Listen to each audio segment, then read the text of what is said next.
27 aprile 1859. La seconda guerra di indipendenza è finalmente incominciata col passaggio del Ticino da parte degli austriaci. Tutta l'Italia sente che questo è il momento decisivo. A Firenze Leopoldo II, che si era ritirato nella fortezza del Belvedere, è costretto ad abdicare di fronte al fermo atteggiamento delle sue truppe, concordi nel volere la guerra contro l'Austria al fianco del Piemonte e della Francia. Verso sera il Granduca esce dalla fortezza e per la seconda e ultima volta abbandona Firenze, tra la moderata ostilità dei fiorentini, soddisfatti, in fondo, di non essere stati costretti a usare la forza contro di lui.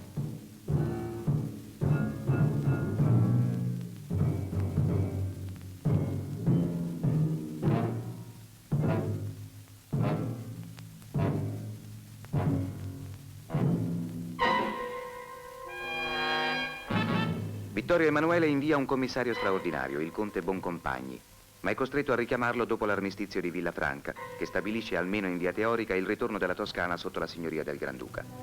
Ma Firenze non si sgomenta e costituisce un governo provvisorio presieduto dal barone Bettino Ricasoli, che nelle sue riunioni nel Salone dei 500 a Palazzo Vecchio riafferma la determinazione della città di sostenere ad ogni costo il moto unitario partito dal Piemonte.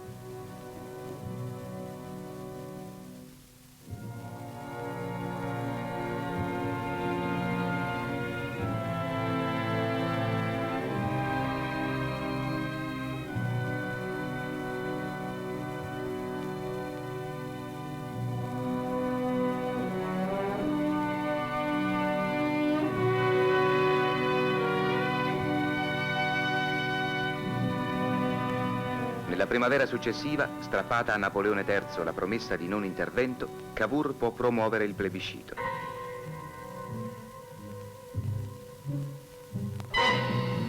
Il 12 marzo 1860 Firenze proclama di voler sostituire al vuoto splendore di sede del Granducato la più sostanziosa dignità di città italiana.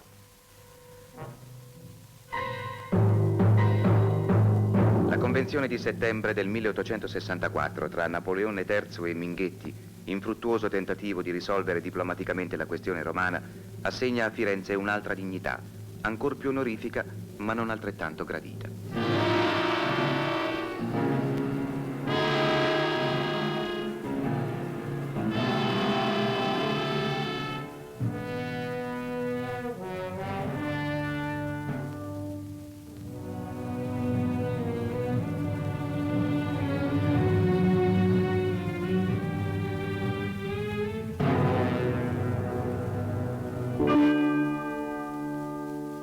Nel 1865 Firenze, pur trasformata attraverso i secoli nella sua struttura interna, conserva tuttora l'estensione che aveva ai tempi di Dante, tutta chiusa entro la sua cerchia antica, ond'ella toglie ancora e terza e nona.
Questa era la città della quale Vittorio Emanuele veniva a prendere possesso per farne la capitale del regno. E non lieve doveva essere la sua emozione, avanzando lungo il percorso carico d'arte e di memorie che dalla stazione lo portava per via Tornabuoni e Ponte Santa Trinita fino alla Nuova Reggia, eletta in Palazzo Pitti.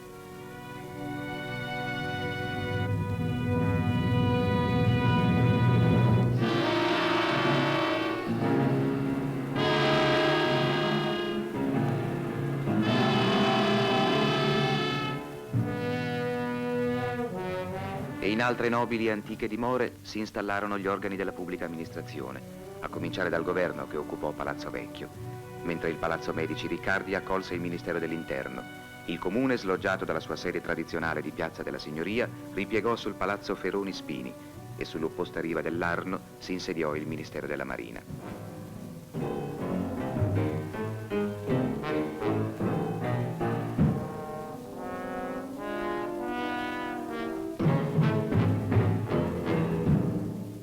La breve permanenza della capitale non consentì a Firenze di avvertire i vantaggi derivanti dagli interessi che si formano in simili circostanze.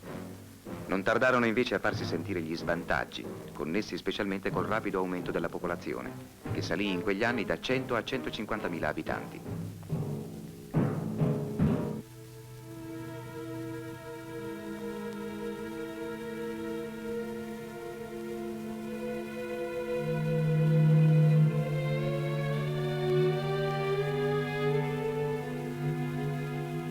La città era piccola e stretta dalle mura antiche, dalle quali i fiorentini sentivano protetto un complesso di sentimenti preziosi che la capitale non poteva comprendere e assorbire.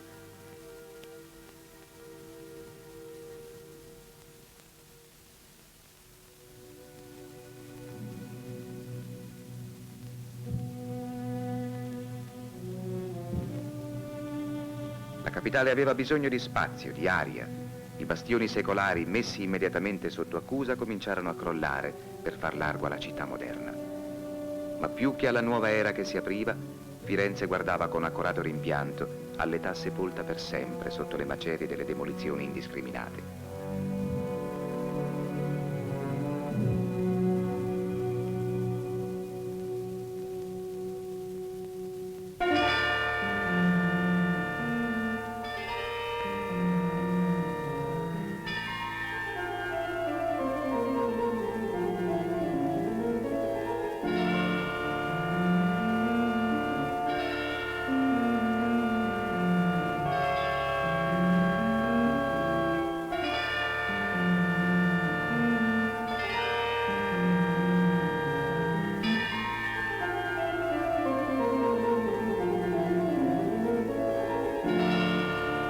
Il piano regolatore del signor ingegnere Poggi, che prese il via appunto in quegli anni e non si fermò tanto presto, provvide a circondare le antiche porte, miracolosamente risparmiate, con piazze e viali senza carattere.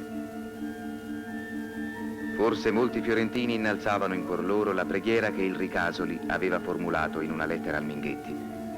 Non mi resta dunque che un voto, ed è che la provvidenza faccia sì che a questa mia città nativa tocchi per brevissimo tempo la disgrazia di essere capitale provvisoria.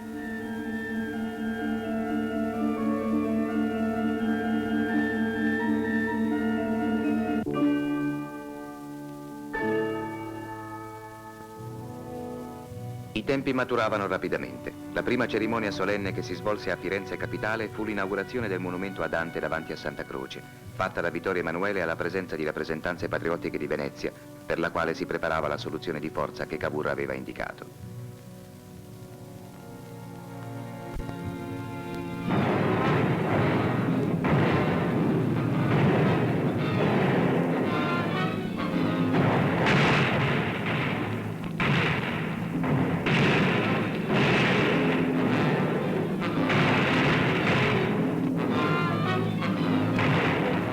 La terza guerra di indipendenza affrontò con decisione, anche se con scarsa fortuna delle armi, il problema del Veneto. E la pace che richiamò Garibaldi dalla via di Trento lasciò a mezzo un'opera che 50 anni dopo un'altra guerra, tanto più lunga e sanguinosa, avrebbe portato a compimento.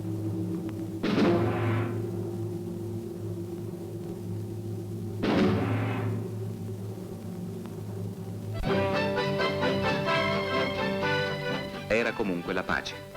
E sembrò quella definitiva ai fiorentini, desiderosi di abbandonarsi ad una distesa tranquillità di vita dopo quei 20 anni variamente agitati e insicuri.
Ormai rimaneva un solo grosso problema, la questione romana, ed era chiaro che non sarebbe stato risolto con le armi, che nessuno poteva pensare di muovere guerra alla Francia, paladina e garante del Papa.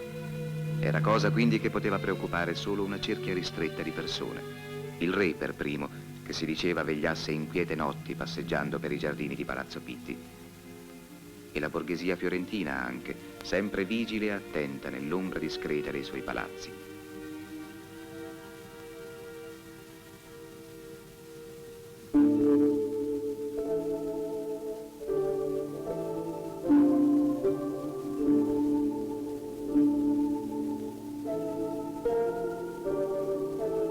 Tanta serenità è solo apparente. Tra i giochi di salotto e le manifestazioni mondane e artistiche, la necessità di vedere Roma unita all'Italia alimentava di giorno in giorno uno stato di insofferenza e di irritazione che si sfogava nella satira sferzante e nell'anticlericalismo più spinto.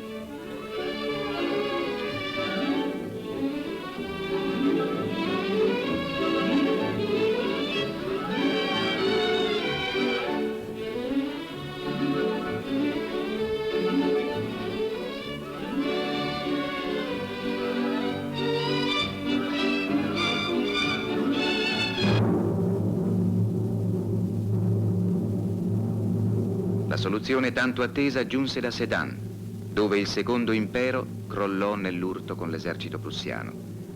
La capitale poteva ormai incamminarsi alla volta di Roma.